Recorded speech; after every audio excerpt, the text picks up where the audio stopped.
welcome back to Where is the Money? So apparently the money is not with the EPA. So the EPA has been forced to downsize again. Under the Trump administration, EPA is definitely on the radar. Now, the Environmental Protection Agency continues to downsize under the Trump administration. The agency says it will eliminate about 500 positions in its Office of Research and Development. The EPA has lost about 3,700 staffers so far since President Trump took office. Most of the job losses were early retirements or workers opting for the deferred resignation program. Despite the reduction in force, the agency says that it plans to create a new Office of Applied Science and Environmental Solutions to allow the EPA to prioritize research and science more than they ever have before. So all of that said, does that mean we're going to get pollution in the water now? Does that mean the regulation around air and water pollution is going to get worse and we're going to start going back to lead in the water? Are we going to have more issues of public health considering the entities that are in charge of regulating air and water pollution is getting downsized? The Trump administration is shutting down the Environmental Protection Agency's Office of Scientific Research and Development. This might not seem like a big deal to you. However, I would think that your drinking water is a big deal. Water pollution, indoor air contaminants, wildfires. This is a huge deal. But as part of the Trump administration's efforts to downsize the entire government, the EPA will now be closing the Office of Scientific Research and Development. Now, what exactly does this agency do? Well, it provides expertise for environmental regulations and policies. It analyzes dangers posed by a variety of hazards, including toxic chemicals, climate change, smog, wildfires, indoor air contaminants, water pollution, watershed destruction, and drinking water pollutants. The office also manages grant programs that fund universities and private companies. Now, the EPA said in a statement to NPR that the new office that they'll be creating is the Office of Applied Science and Environmental. They have not yet fired anybody. They are moving some employees there, but there'll be more firings and layoffs to come. Now, Representative Zoe Lofgren, who is a ranking member on the House Science, Space, and Technology Committee, condemns these cuts completely, as do many others, for obvious reasons. But what they're doing is they're getting rid of and they're firing all of these really well-qualified scientists, people who have been doing these jobs and know what the heck they're doing, and they're just putting in political appointees. And what are the jobs of the political appointees? Well, incessantly lie to Congress, for one. So we'll see what happens with this, but there are a lot of cuts to come. There are a lot of changes to come, and this is going to continue every day until he's out of office. This one big, beautiful bill has paved a path to destroy this entire government, not reshape. Now, according to Trump administration, he's saying he's going to create an applied science division in replacement of the EPA in order to handle things they deem important. Do we trust that? So for those that are not in favor of all of these changes that the Trump administration is making and feel like the administration got our economy going in the wrong way in many, many different areas, people are saying like, hey, this isn't going to be able to be fixed by the next president.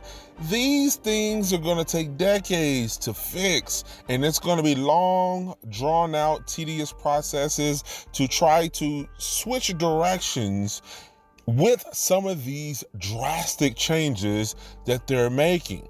So So the EPA just shut down the Office of Research and Development. And for those who don't know, the Office of Research and Development in the Environmental Protection Agency is there in order to do vital research around hazardous waste, chemicals that are released within our air, our water, and it's especially used in order to protect extremely vulnerable communities when these pollutants come in contact with their environments. So for 23% of the workforce to be essentially fired, it is going to make it really difficult to create solutions that protect communities, but also just track how pollutants are affecting Americans every single day.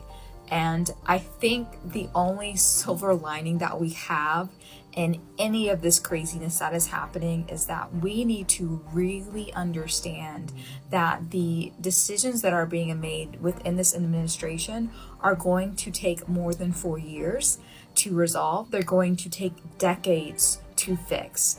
And so Gen Z, millennials, we are the ones who are going to be adults and fixing these problems. And so not only are we going to be fixing them, but we also are going to be promoting leaders and putting people in positions to that impact us. So this is horrible.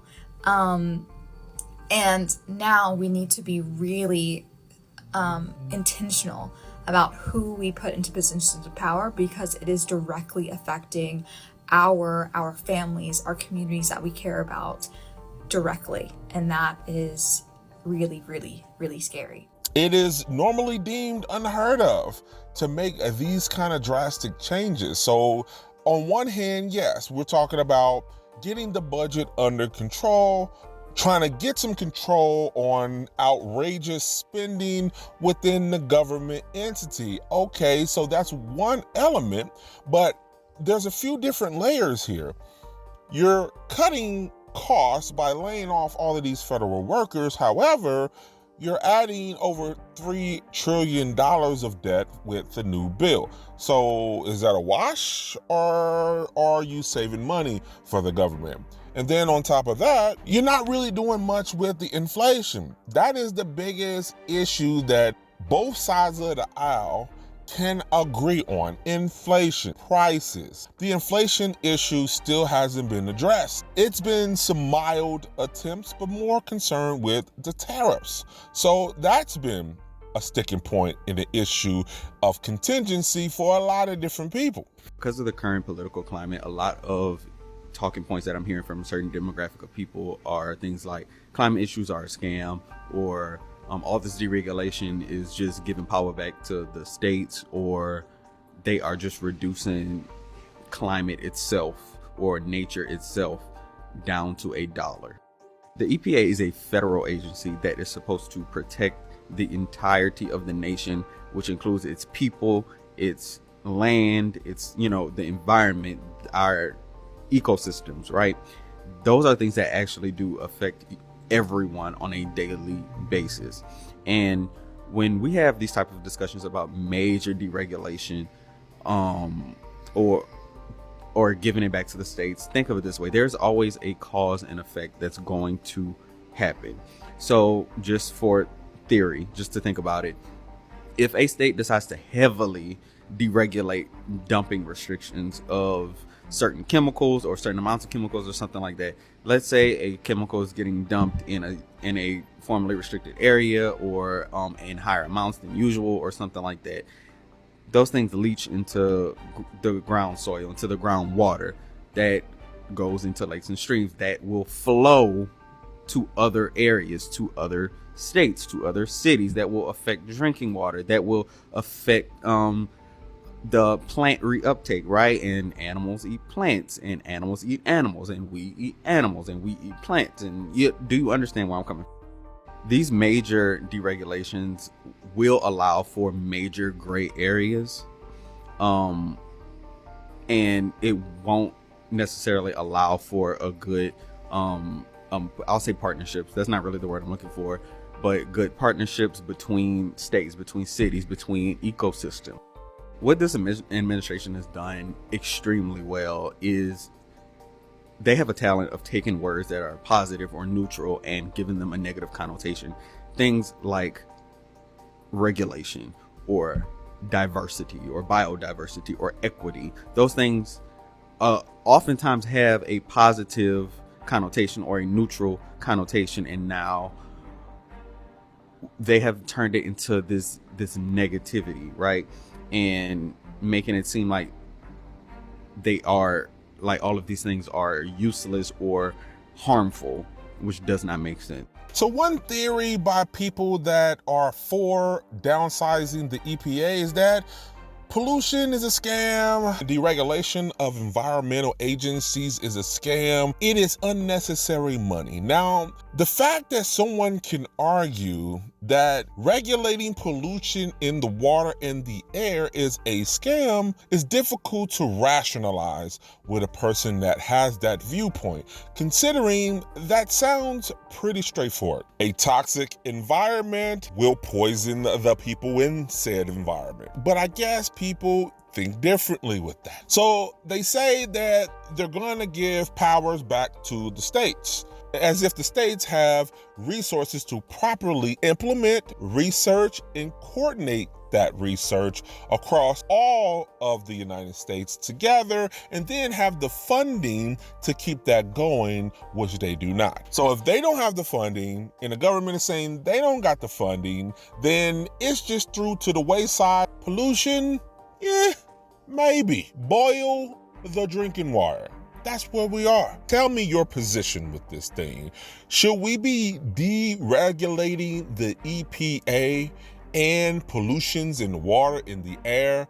Or should we be re-implementing this and keeping it where it is, because it is a vital piece of our infrastructure that allows us to operate in safety in certain areas? Put your comments below. Let's talk about it. This is Where is the Money? Talk to you soon.